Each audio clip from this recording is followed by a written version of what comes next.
just a short video for the Great Plays in Philosophy playlist.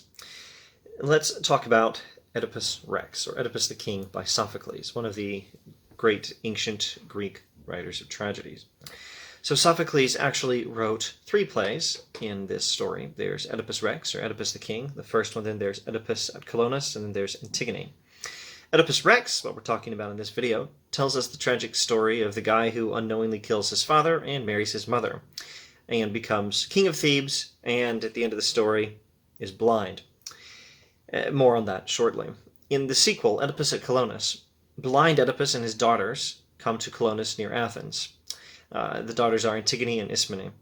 And etc., stuff happens. Oedipus dies. Third one in the trilogy, Antigone. Oedipus' daughter Antigone and Ismene return to Thebes. Their brothers, the other sons of Oedipus, Polynices and Eteocles, have recently been in a civil war in Thebes on opposite sides.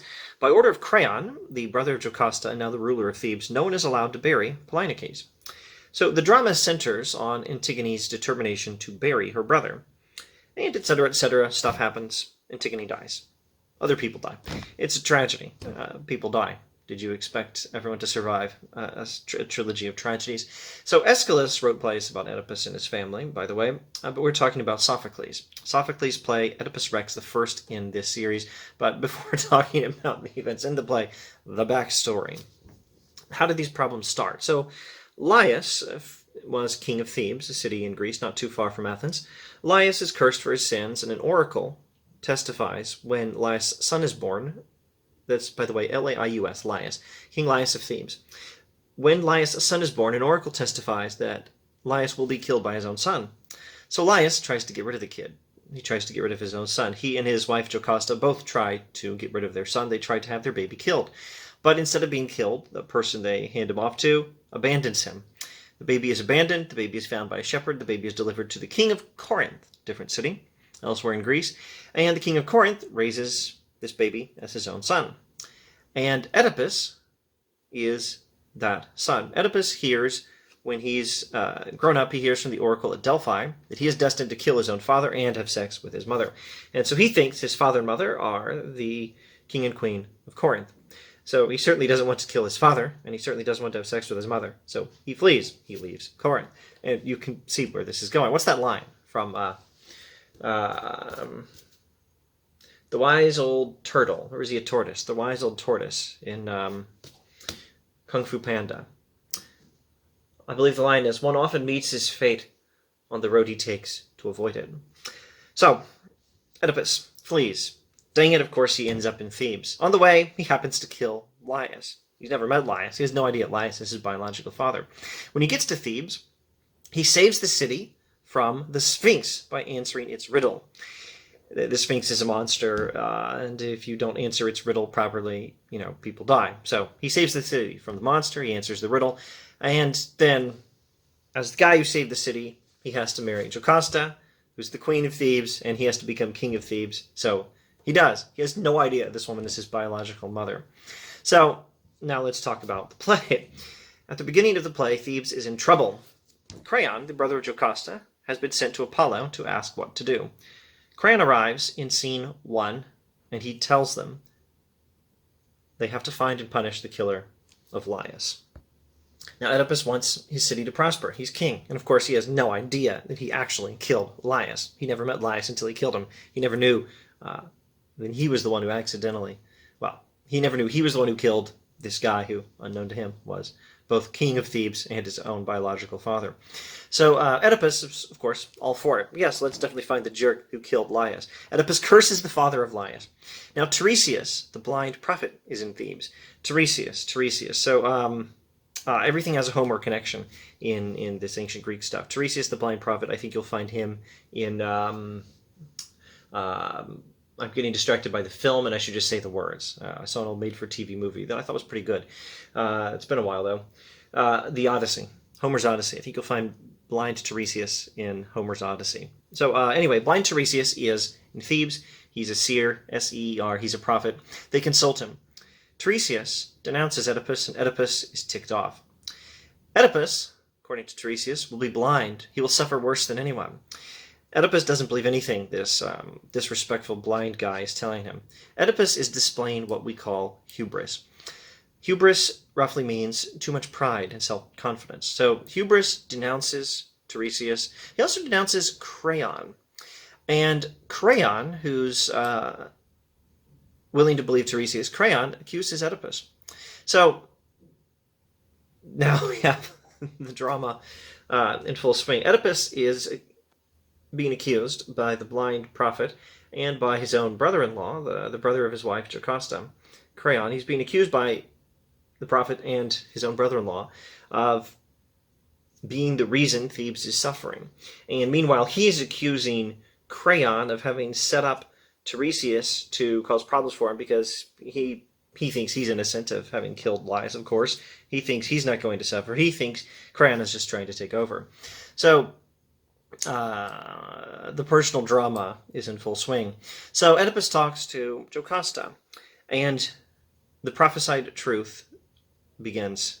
The prophecies begin to come true, and the backstory begins to unravel. The prophesied things begin to come true. The backstory begins to unravel. The truth begins to come out. Jocasta tells her side of the backstory, and news from Corinth arrives. Someone from Corinth arrives, a messenger from Corinth arrives, and more revelations happen. More truth comes out, and it turns out this messenger from Corinth is himself the shepherd who found baby Oedipus. And there's this one, it's tragically, it might be humorous, it's certainly tragic. There's this one painful scene where Oedipus is like, the oracle told me I was going to kill my father and have sex with my mother. And the messenger from Corinth thinks he's bringing good news, and he says, oh, great news, your father's dead, so, you can't kill him. Everything's going to be fine, Oedipus. But the truth gradually comes out, and Oedipus learns his own backstory. Oedipus learns whose child he originally was, whose father was his, whom he killed on the way to Thebes, and who his wife actually is. It's actually his mother. Jocasta figures it out first. She tells Oedipus, stop looking. Don't keep looking for the truth. She figures it out. She advises him to stop looking for the truth, and she goes off and she kills herself. There is another witness, the one who did not kill baby Oedipus in the first place. He testifies also. Eventually, when Oedipus learns the truth, he gouges out his own eyes. It's what he does. It's pretty gruesome. He gouges out his own eyes. Everything is terrible. And the story ends pretty much with everything being terrible. Well, not the whole story, because there are the two sequels. There are two other plays by Sophocles about this, but this particular play ends with everything being terrible, and Jocasta is dead, and Oedipus has gouged out his own eyes, and it's bad. So maybe the biggest theme in this play is the question of free will and fate. What does the story of Oedipus say about fate and free will? It seems that in this particular worldview, it's very Greek, it's not very biblical, we don't have free will. Now, we're still responsible, it seems. We still did what we did, and we suffer for it. Oedipus does what he does, and he suffers for it. He's responsible, but he doesn't have free will. He couldn't have avoided it. It seems that whatever he would have done, the oracles would have come true. He still would have ended up killing his father. He still would have ended up having sex with his mother. There was no avoiding it. There was this destiny, this terrible destiny. Destiny is just the wrong word. It sounds too grand, It sounds like, I don't know, I think they use this movie and they use this word in optimistic ways in movies. Destiny. It's your destiny. Actually, maybe not so much when Darth Vader says it's your destiny to join the dark side, talking to Luke. But in dark ways, the word destiny might apply, but let's just use the word fate. That's the more appropriate word for dealing with Greek concepts. This was Oedipus' fate before he ever made any choices of his own. This was his fate based on backstory he didn't do anything in. This was fated for Oedipus no matter what he does, and even before he ever did anything. There is a certain fairness for it. He suffers for things he actually did, but it sure is tragic that these terrible things happened and that he couldn't avoid it. He could not even make choices to avoid it. So there's an important lesson in this play. Don't be too confident in your own self and your own situation. Be humble. Hubris can kill you. Hubris can ruin you. Do not be too confident in your own self. Do not be too confident in your own situation. Be humble. Hubris could kill you. There may be something really important you don't know, don't understand, and you don't know what you don't know, so, there's some Socrates for you. Know what you don't know. You don't know, in some cases, what you don't know. Know that there might be something you don't know that you don't know. Be humble. Do not be too confident. Hubris can ruin your life. It did for Oedipus. Oedipus, in the early scenes of the play, when he's so confident, he couldn't possibly have anything to do with the problems afflicting Thebes. The gods are giving Thebes problems. I should have mentioned this earlier. At the beginning of the play, we have this description of what's going on in Thebes. Agricultural problems, medical problems. If I remember correctly, the women can't have healthy babies anymore, and the crops are failing, and the livestock are dying. All these problems are happening because someone killed Laius and got away with it. And Oedipus is like, well, yeah, let's find that jerk and punish him. He can't imagine that he himself did it. He curses the guy who kills Laius. Never cursed him, he's cursing himself. People start telling him who he is, he doesn't believe it. People start telling him what's going to happen, he doesn't believe it. He's thoroughly confident. If he'd shown an ounce of humility early on, things might have gone smoother for him. He's like those guys in movies who just make terrible mistakes and they just ignore the signs. Anytime you watch a movie and you want to scream at one of the characters on the screen, don't do that. Don't listen to that person or listen to that other person. Don't assume everything's fine. Be wary of the possibility that things are not fine. Heed the signs. Every time you want to scream at a character on a movie saying, don't be such an idiot. That's what it feels like reading Oedipus in some of these early scenes. So there's a huge lesson. Know what you don't know, Socratically. And don't be too confident in your own self. Hubris can kill you. But then there's the huge question. Lesson is unambiguous. You know what? Before I go back to the question, let me continue with this interruption of myself. I'm interrupting myself talking about the free will fate question to talk about the moral lesson. Be humble. Know what you don't know. If necessary, and it probably is necessary, know that there probably is something you don't know, and don't know that you don't know. Hubris can kill you. These stories are there as a warning for us. The reason people make horrible mistakes in stories is not only because human beings are that stupid. It's so that you, who experience the story, and I, who experience the story, can make a point of not being that stupid ourselves. You have been warned by this story. Now you heed the signs in your own life.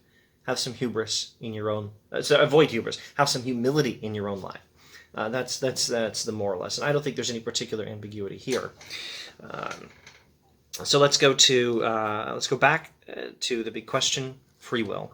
Let's make some observations on some things philosophers say about this question of free will and morality. So you have to wonder: is there a fairness to Oedipus' suffering? Well, yes, his suffering matches his deeds. He killed his father. He married his mother. At least in the Greek imagination, the suffering he endures fits his deeds, and there is a certain justice to it. But can we really say there was justice to this, that he was fated to do, that justice to this punishment for what he did, that he was fated to do, that he was never able to decide to do? In fact, his only decision was to try to avoid it, and it failed. So Kant, Immanuel Kant, modern Enlightenment philosopher, wonderful ethicist, brilliant philosopher. Kant says, morality is only possible if we have free will.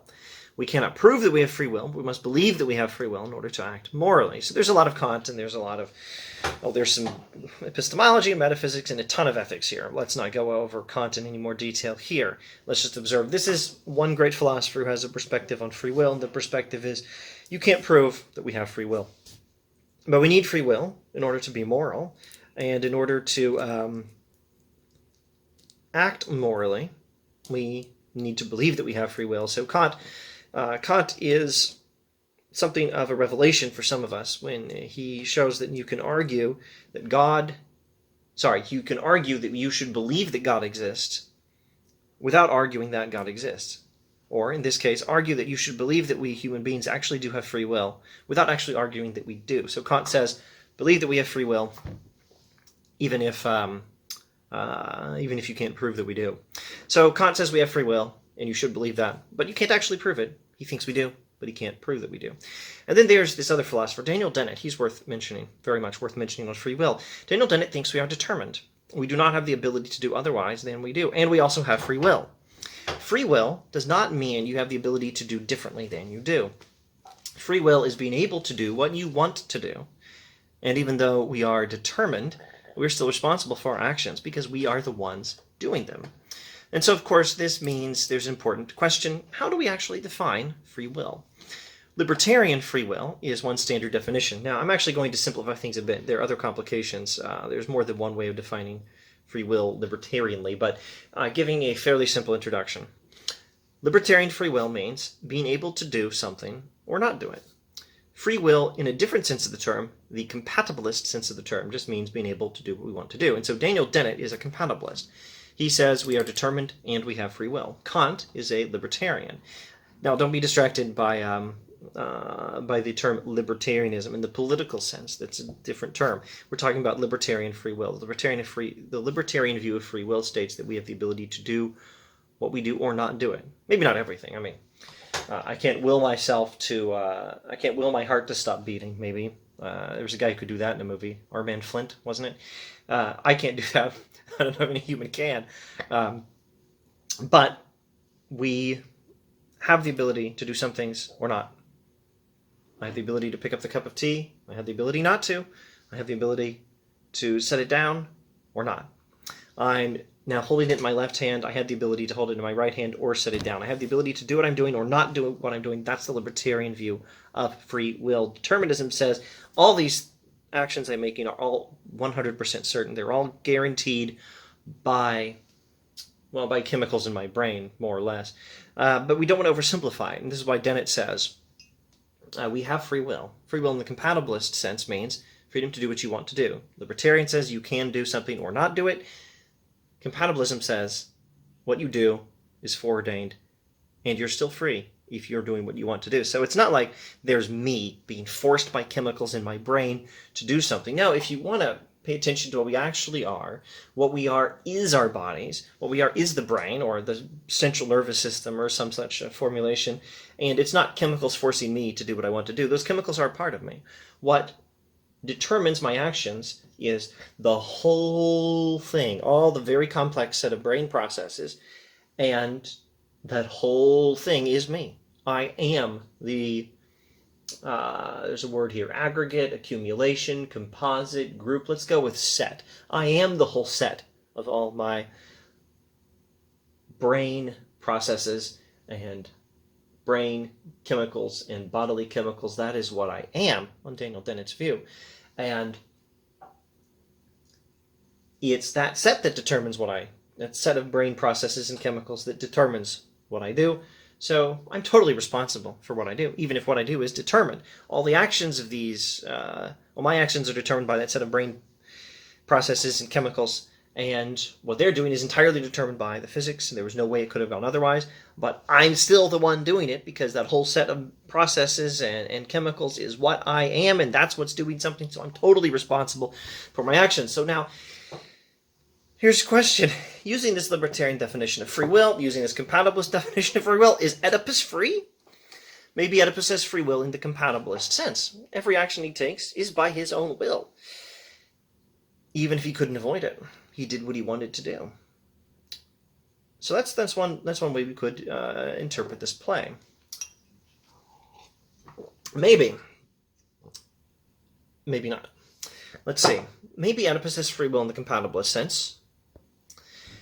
And maybe the relevant free will in a compatibilist sense doesn't even apply, because he killed the guy on the way to Thebes, but he never willed to kill his own father. The moral quality of his actions is he kills his father, he marries his mother, has a few kids with her. The decision he made was never to do that. The decision he made was to kill some jerk on the way to Thebes who was giving him problems, and marry the queen of Thebes after he saved the city from the Sphinx. He didn't will to kill his father and marry his mother. He tried to avoid it. So, morally speaking, maybe the things he does are things he was not willing to do. Maybe he doesn't even have free will, morally speaking, in the compatibilist sense. So I don't actually know. I just have questions about this play and free will. If I had any answers while teaching this course last semester, I've forgotten what they were. So maybe he has free will in the compatibilist sense, or maybe not. And then what about a libertarian sense? He didn't seem to have the ability to do otherwise. He was fated to kill his father and marry his mother, but didn't he have some ability to decide what to do with his own attitude, how to respond to his fate? I do wonder if Oedipus did have the ability to respond differently, like hubris. Hubris is his arrogance, his refusal to think, maybe I am wrong. Maybe I've been deeply deluded all my life about something important. He didn't have to do that, did he? He was fated to kill his father and marry his own mother. But he was not fated to assume that he was totally okay, that there might not be any dark side to his own past, to his own actions. He may have had free will. He may have had the ability to do otherwise with respect to his hubris. So maybe he had some free will in some respects, but not others. I actually don't know. I just have the questions. And I think that's quite as much philosophy in Oedipus as I'm going to talk about in this video. I have a class in a little bit on something rather different, and I want to move on to Shakespeare. I think we're doing Shakespeare next in this series on great plays and philosophy. If you've been watching, good heavens, thanks for watching. For heaven's sake, read some of this philosophy, read these great plays. Oedipus Rex is not the happiest play to read. I do enjoy the Eumenides a lot more. In Shakespeare, if you could only read one or two great plays, I'd recommend something in Shakespeare, not these Greeks, but the Greeks are great. Read as much as you can.